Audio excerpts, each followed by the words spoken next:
Welcome to the Enchanted Library archives, where we discover books and stories lost in the archives of history. It's time to curl up, get cozy, and join us on an adventure.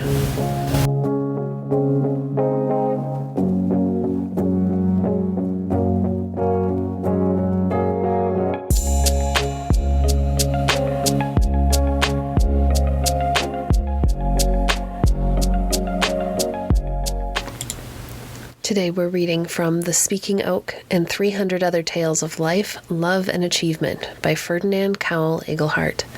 Preface. The oak speaks. It suggests to the farmer the number of rails or cords of wood that can be cut from it. It tells the lumberman the quantity of timber it can furnish for houses, furniture, or ships. It reminds the flock of sheep and herd of cattle of its grateful shade in the summer and promises swine the acorns in the autumn.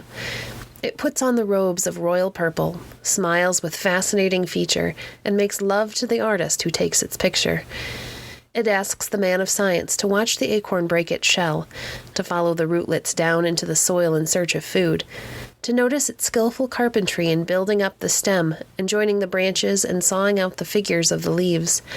It bids him put his ear close enough to its bosom to hear the breathing of the lungs and beating of the heart as it sends its vital current to the farthest fingertips of the twigs.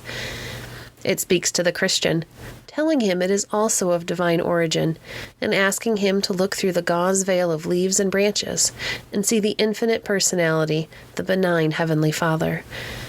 Not only does the oak talk, all trees and things and events have a tongue and speak an eloquent language. I've taken the oak of Dodona, through which the gods spoke to men, and their message to the Grecian hero telling him how to find the golden fleece and secure his crown, to introduce stories of men and things, as interpreters of moral truth and as expressions of the divine voice. It may be that young men or women will find in these stories some new light on the pathway of life, some noble ambition, brighter hope, or better service, that they will hear a voice above the oak or star calling to a higher destiny.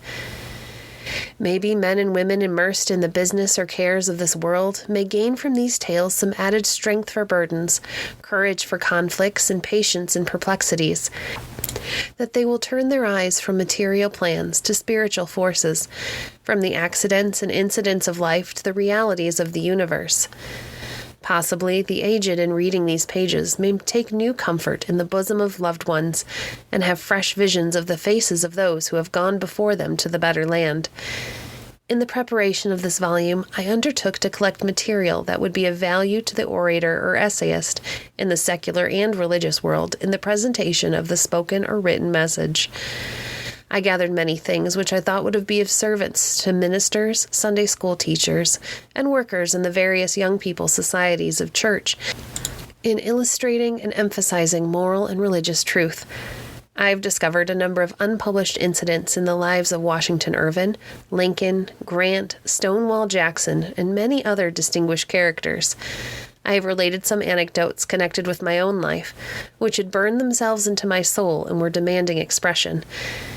If only one person shall have a higher thought or nobler ambition, if only one disheartened soul shall take fresh courage, if the shadow shall be driven from but a single face, if but one bad heart should be made good, I shall feel paid for the time and labor bestowed upon the work.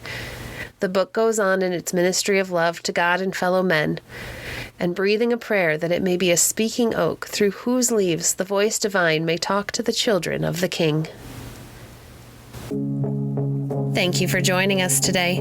If you enjoyed today's episode, please leave a review on your favorite podcast platform and share our podcast with a friend. Visit our website at www.enchantedlibrary.net to see our past books or to connect with us on Facebook. If you'd like to support the work we do, you can visit our Patreon page at patreon.com/enchantedlibrary. We appreciate your support. Until next time, friends, happy reading.